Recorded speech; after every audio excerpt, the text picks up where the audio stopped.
ನ್ಯಾಯಮೂರ್ತಿ ಕೃಷ್ಣ ದೀಕ್ಷಿತ್, ನ್ಯಾಯಮೂರ್ತಿ ನಟರಾಜ್ ವಕೀಲರ ಸಂಘದ ವಿರೋಧದ ಮಧ್ಯೆಯೂ ಕೂಡ ವರ್ಗಾವಣೆಗಳು. ಕರ್ನಾಟಕ ಹೈಕೋರ್ಟ್ನ 4 ನ್ಯಾಯಮೂರ್ತಿಗಳ ವರ್ಗ.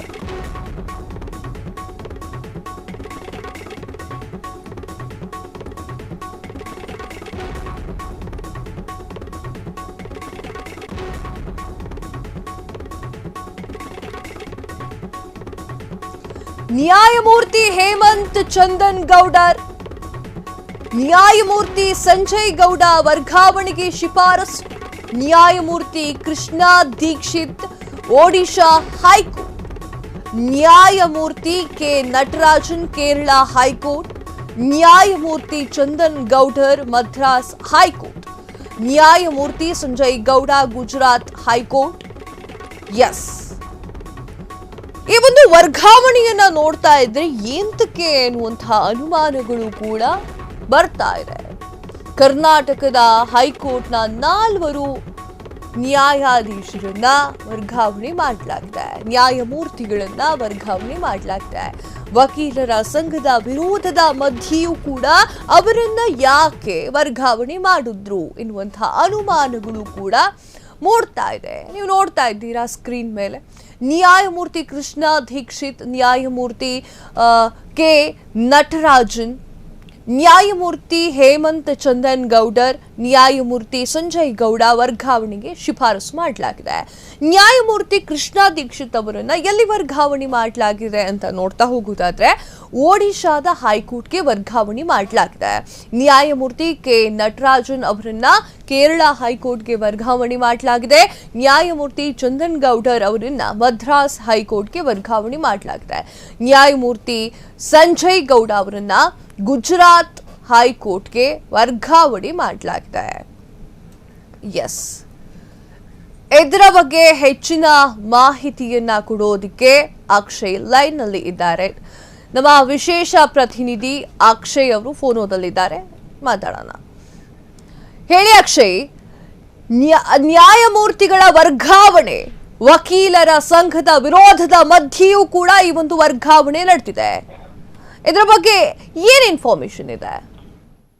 ಕಾವ್ಯ, ಸುಪ್ರೀಂ ಕೋರ್ಟ್ ನ ಕೊಲಿಜಿಯಂ ಏನಿದೆ ಅದು ಒಟ್ಟು 7 ಮಂದಿ ನ್ಯಾಯಮೂರ್ತಿಗಳನ್ನ ವರ್ಗಾವಣೆ ಮಾಡಿರುವಂತದ್ದು. ಅದರಲ್ಲಿ ಕರ್ನಾಟಕ ಹೈಕೋರ್ಟ್ ನ 4 ನ್ಯಾಯಮೂರ್ತಿಗಳಿದ್ದಾರೆ. ಹೇಮಂತ್ ಚಂದನ್ ಗೌಡರ್ ಅವರನ್ನ ಮದ್ರಾಸ್ ಹೈಕೋರ್ಟ್ಗೆ ವರ್ಗಾವಣೆ ಮಾಡಲಾಗಿದೆ.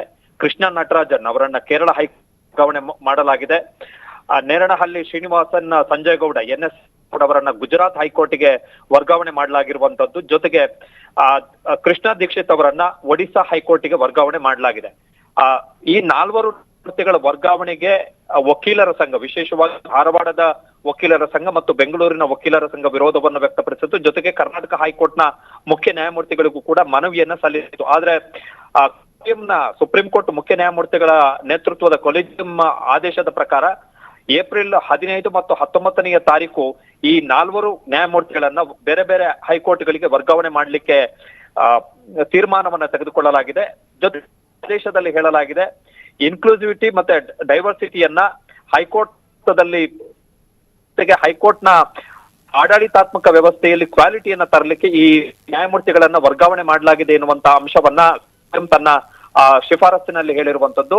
ಇಲ್ಲಿ ಗಮನಿಸಬೇಕಾದಂತ ಅಂಶ ಏನು ಅಂತ ಹೇಳಿದ್ರೆ, ನ್ಯಾಯಮೂರ್ತಿ ಹೇಮಂತ್ ಚಂದನ್ ಗೌಡರ್ ಅವರು ಅತ್ಯಂತ ಪ್ರಮುಖವಾದ ಇಡಿ ಏನ್ ಕೇಸುಗಳಿದ್ವು ಆ ಕೇಸುಗಳಿಗೆ ಸಂಬಂಧಪಟ್ಟಂತೆ ಕೊಟ್ಟಂತಹ ಕೆಲವು ತೀರ್ಪುಗಳು ಅತ್ಯಂತ ಚರ್ಚೆಗೆ ಒಳಗಾಗಿದ್ವು. ಅದರಲ್ಲಿ ಈ ಮೂಡ ಹಗರಣಕ್ಕೆ ಸಂಬಂಧಪಟ್ಟ ಹಾಗೆ ಮೂಡಾದ ಮಾಜಿ ಆಯುಕ್ತ ಡಾಕ್ಟರ್ ನಟೇಶ್ ಅವರ ಪ್ರಕರಣದಲ್ಲಿ ಕೊಟ್ಟಂತಹ ತೀರ್ಪು, ಮತ್ತೆ ಆ ನಟೇಶ್ ಅವರ ಪ್ರಕರಣದಲ್ಲಿ ಹೇಮಂತ್ ಚಂದನ್ ಗೌಡರ್ ಅವರ ಕೊಟ್ಟಂತ ತೀರ್ಪನ್ನ ಉಲ್ಲೇಖಿಸಿ ಆ ನ್ಯಾಯಮೂರ್ತಿ ನಾಗಪ್ರಸನ್ನ ಅವರು ಏನು ಮೂಡ ಪ್ರಕರಣದಲ್ಲಿ ಮುಖ್ಯಮಂತ್ರಿ ಸಿದ್ದರಾಮಯ್ಯನವರ ಪತ್ನಿ ಪಾರ್ವತಿ ಅವರಿಗೆ ಕೊಟ್ಟಿದ್ದಂತಹ ಇಡಿ ಸಮನ್ಸ್ ಅನ್ನ ರದ್ದುಗೊಳಿಸಿದ್ರು. ಜೊತೆಗೆ ಇನ್ನು ನ್ಯಾಯಮೂರ್ತಿ ಸಂಜಯ್ ಗೌಡ ಅವರ ವಿಚಾರಕ್ಕೆ ಬಂದಂತ ಸಂದರ್ಭದಲ್ಲಿ ನ್ಯಾಯಮೂರ್ತಿ ಸಂಜಯ್ ಗೌಡ ಅವರ ಪೀಠದಲ್ಲಿ ಮಾಜಿ ಮುಖ್ಯಮಂತ್ರಿ HD ಕುಮಾರಸ್ವಾಮಿ ಅವರು ಸಲ್ಲಿಸಿರುವಂತ ಒಂದು ಅರ್ಜಿ ವಿಚಾರಣೆ ನಡೀತಾ ಇತ್ತು. ಅದು ಕೇತಗಾನಹಳ್ಳಿ ಒತ್ತುವರಿ ತೆರವಿಗೆ ಸಂಬಂಧಪಟ್ಟಂತ ಅರ್ಜಿಯ ವಿಚಾರಣೆ, ಒತ್ತುವರಿ ಅಂತೇಳಿ ಮತ್ತೆ ತಡೆಯಾಜ್ಞೆಯನ್ನು ಕೊಡಬೇಕು ಅಂತೇಳಿ ಕುಮಾರಸ್ವಾಮಿ ಅವರು ಸಲ್ಲಿಸಿದಂತ ಅರ್ಜಿಯ ವಿಚಾರಣೆ ಸಂಜಯ್ ಗೌಡ ಅವರ ಪೀಠದಲ್ಲಿ ನಡೆದಿತ್ತು. ಇನ್ನು ನ್ಯಾಯಮೂರ್ತಿ ದೀಕ್ಷಿತ್ ಅವರ ವಿಚಾರಕ್ಕೆ ಬಂದಂತಹ ಸಂದರ್ಭದಲ್ಲಿ ಕೆಲ ದಿನಗಳ ಹಿಂದೆ ಹೈಕೋರ್ಟ್ ನಲ್ಲಿ ಪ್ರಕರಣವೊಂದರ ವಿಚಾರಣೆ ನಡೀತಾ ಇದ್ದಂತಹ ಸಂದರ್ಭದಲ್ಲಿ ನ್ಯಾಯಮೂರ್ತಿ ಕೃಷ್ಣ ದೀಕ್ಷಿತ್ ಅವರು ಹೇಳ್ತಾರೆ, ನ್ಯಾಯಮೂರ್ತಿಗಳಾದಂತವರಿಗೆ ಎಲ್ಲಿ ಬೇಕಾದ್ರೂ ನಾನು ಹೋಗ್ಲಿಕ್ಕೆ ರೆಡಿ. ಒಂದು ವೇಳೆ ಹಿಮಾಲಯದಲ್ಲಿ ಕೋರ್ಟ್ ಅನ್ನ ಸ್ಥಾಪನೆ ಮಾಡಿ ಅಲ್ಲಿಗೂ ನೀನು ಹೋಗ್ಬೇಕು ಅಂತ ಹೇಳಿ ಏನಾದ್ರೂ ನನಗೆ ಸೂಚನೆಯನ್ನು, ನಾನು ಅಲ್ಲಿಗೂ ಹೋಗ್ಲಿಕ್ಕೂ ರೆಡಿ ಎನ್ನುವಂತಹ ಮಾತನ್ನ ಓಪನ್ ಕೋರ್ಟ್ ಅಲ್ಲಿ ಹಿಯರಿಂಗ್ ನ ಟೈಮ್ ನಲ್ಲಿ ನ್ಯಾಯಮೂರ್ತಿ ಕೃಷ್ಣ ದೀಕ್ಷಿತ್ ಅವರು ವ್ಯಕ್ತಪಡಿಸಿದ್ರು. ಸೊ ಈ 4 ನ್ಯಾಯಮೂರ್ತಿಗಳನ್ನ ಕರ್ನಾಟಕ ಹೈಕೋರ್ಟ್ ನಿಂದ ವರ್ಗಾವಣೆ ಮಾಡಲಾಗಿದೆ. ಇನ್ನು ಕರ್ನಾಟಕ ಹೈಕೋರ್ಟ್ಗೆ ತೆಲಂಗಾಣ ಹೈಕೋರ್ಟ್ನ ನ್ಯಾಯಮೂರ್ತಿ ಪೆರಗು ಶ್ರೀ ಸುಧಾ ಅವರನ್ನ ವರ್ಗಾವಣೆ ಮಾಡಲಾಗಿದೆ. ಜೊತೆಗೆ ಆಂಧ್ರ ಪ್ರದೇಶ ಹೈಕೋರ್ಟ್ನ ಮನ್ಮದ ರಾವ್ ಇವರನ್ನ ಕರ್ನಾಟಕ ಹೈಕೋರ್ಟ್ನ ನ್ಯಾಯಮೂರ್ತಿಗಳಾಗಿ ವರ್ಗಾವಣೆ ಮಾಡಿದ್ವಿ. ಎಸ್ ಅಕ್ಷಯ್, ನಿಮ್ಮೆಲ್ಲ ಮಾಹಿತಿಗಾಗಿ ಧನ್ಯವಾದ.